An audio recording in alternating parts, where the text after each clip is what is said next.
بسم الله الرحمن الرحيم، والصلاة والسلام على أشرف المرسلين سيدنا محمد. اللهم صل وسلم وزد وبارك وأنعم عليك يا حبيبي يا رسول الله. عاملين ايه يا حبايبي؟ يا رب تكونوا بخير وصحة جيدة وأحسن أحوال، وفيديوهاتنا تكون بسيطة وخفيفة على قلوبكم وتكونوا بتستفادوا منها. معلش اتأخرنا عليكم في الفيديوهات، الكهرباء بقت بتقطع فترة طويلة، يعني من أول ما برجع من الشغل الساعة 6 الكهرباء بتقطع للساعة 9 و9:30 وساعات 10 بالليل، وترجع تقطع تاني الساعة 12 للساعة 1. ففي الوقت ده اللي انا ببقى مروحة فيه المفروض ان انا هصور فيه فيديوهات. اتشهرت بقى في العيلة بصينية البطاطس دي اللي مفيش زيها. حطيت هنا جزراية، وحطيت بصلاية، وحطيت فلفل اخضر، وحطيت اللهم صل وسلم وزد وبارك وانعم عليك يا حبيبي يا رسول الله، مش عارف. المهم، حطيت الخلطة بتاعتي كده كلها. بصوا بقى، كان وانا في تالتة اعدادي كده عمي كان متوفي. فطبعا جه بقى بابا بالليل من العزا وعمي التاني وكده، وكانوا طبعا طول اليوم واقفين في العزا ومش عارفه ايه ومش راضيين ياكلوا. فانا بقى كنت عامله صينيه بطاطس وكنت عامله رز وكده، واصريت ان هم ياكلوا. المهم بقى، من يوميها عمي كل ما ياكل صينيه البطاطس في اي مكان يقول لا غير بتاعتك انت. انا هنا حطيت حطيت بهارات فراخ، وحطيت ملح، وحطيت فلفل، وحطيت هريسه شطه، وحطيت فصين توم مهروسين، وحطيت مكعب مرق الدجاج بس، وشويه زيت كده على الوش، زيت ذرة خفيف جدا جدا جدا زي ما انتم شايفين كده. احلى صينيه بطاطس هتاكليها بالخلطه دي. طبعا الجزرايه انا بشرتها مع البصل. عملتها في الكبة مع البصل. زمان طبعا كنا بنبشرها، ما كانش فيه الكبة، دلوقتي بتحط كله مع بعضه كده في الكبة. وعملت بقى شوية رز بشعرية كده، سنة أولى مطبخ وسنة أولى جواز. حطيت الأول شوية زيت عشان الرز بتاعك، الناس اللي بتشتكي ان هو بيبقى ملزق او معجن، لا بيبقى مفرفر خالص وبيدي كمان للرز لمعة. وبعدين حطيت معلقة سمنة بلدي، حمرت الشعرية خليت لونها أحمر اللي هو الذهبي مش الغامق، عشان الرز ما يبقاش غامق، الرز بتاعك يبقى فاتح.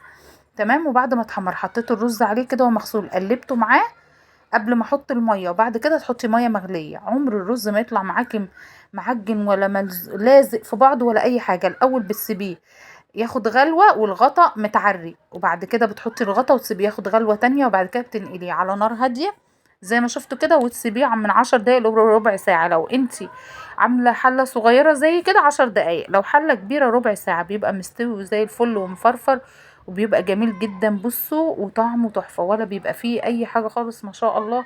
عمري ما عملته وطلع معايا معجن. بعمل رز حبة وحبة، رز ابيض، رز بشعرية، كله بنفس الطريقة، بيطلع معايا ما شاء الله زي الفل. وهنا بقى انتوا عارفين اليومين اللي فاتوا دول الجو كان فظيع فظيع فظيع. جبت جيلي كده، قلت اعمله كده ارطب على الولاد. طبعا اللي مش عارف مقدار الجيلي، الثلاث بواكي عليهم 6 كوبايات مية. 3 بارد و3 سخن. 3 سخن الاول، بعد كده 3 بارد، بس انا بحط 2 سخن، بعد كده بحط 3 بارد عشان يبقى مركز شوية، يبقى طعمه احلى وكمان يمسك بسرعة.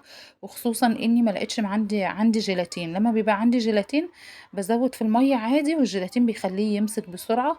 لو جيلاتين بودر بتحطي معلقة، لو جيلاتين اللي هو القطع ده بتحطي قطعة صغيرة خالص، اللي هو بيبقى عامل زي الغيرة كده اللي هو المتماسك. ده باعمله بقى للولاد كده. وكان عندي تفاح قطعته كده على الوش. عندك اي فاكهة حطي بقى اي حاجة فيها قيمة غذائية للولاد، لان الولاد بيفقدوا في الصيف ده هو نشويات وبيعرقوا كتير. لازم حاجة كده ياكلوها تكون مسكرة وتكون كمان فيها فوائد، وفي نفس الوقت برضو تكون ساقعة ترطب عليهم. عندي ايس كريم كمان لسه هعمله ان شاء الله، انتظروه قريب. بعمله كل سنة، بيبقى جميل وتحفة بطريقة سهلة وبسيطة جدا، ومن غير كريم شانتيه، من غير اي حاجة، وبيطلع معايا تحفة، هيعجبكم. بس قلت اعمل دلوقتي السهل كده، لان بصراحة الوقفة في المطبخ الايام دي يا جماعة والله العظيم لنا الجنة. اللي بيقف في المطبخ يعمل اكل ويشغل بوتاجاز والكلام ده، عايزة اقول لكم ان الجو كان نار نار مولع. اقسم بالله انا كنت واقفة في المطبخ بعمل الاكل بالعافية. بس بقى وزع بقى الفواكه كده على الوش عشان يبقى بشكل حلو كده، تبقى مفرودة على الوش كله، لان طبعا العين بتاكل قبل الاكل. حاولي تعملي لولادك اي حاجة ترطب عليهم في الايام اللي احنا فيها دي، لان الجو فظيع. اللي وصل معايا هنا الفيديو حبيب قلبي، ما تنسوش تدخلوا كده في الكومنتات قولوا لي بتتابعوني منين، وما تنسوش يا حبايبي تدعوا لي دعوة حلوة من قلبكم لعل الله يستجيب لكم. وحياة حبيبكم النبي لا تدخلوا في الكومنتات وتصلوا على النبي، اكتبوا اللهم صل على سيدنا محمد وعلى آل سيدنا محمد. مش عايزاكم تكتبوا اي حاجة الا اللهم صل على سيدنا محمد وعلى آل سيدنا محمد. هنا الرز بتاعي كان خلاص استوى، طفيت عليه وطفيت على البطاطس. وانا كنت سلقه لحمه من بالليل طبعا، لان انا ببقى في الشغل، انا راجعه من الشغل هنا كان بعمل الاكل هنا، كانت الساعه حاليا دلوقتي 7. يعني انا بدأت في عمايل الاكل كده كانت حوالي 6:30، ودلوقتي كانت الساعه 7. هسخن الشوربة بقى كده باللحمة، وهغرب بقى الرز بتاعي. بصوا مفرفر وجميل ومفيش حباية ماسكة في التانية، وتحفة تحفة تحفة. بصوا زي الفل. طبعا الناس اللي لسه سنة اولى مطبخ سنة اولى جواز اعتمدي الطريقة ديت، سهلة وبسيطة واحلى شوية رز هتعمليهم. وطبعا البطاطس بتاعتي بقى بالصوص اللي عليها ده، اللي هو بقى الجزر على الفلفل على البصل، تحفة تحفة. لو مش هتاكلي بطاطس وتاكلي الصوص ده بس كده طعمه يجنن، وهي اصلا مستوية كده ومهرية على الاخر.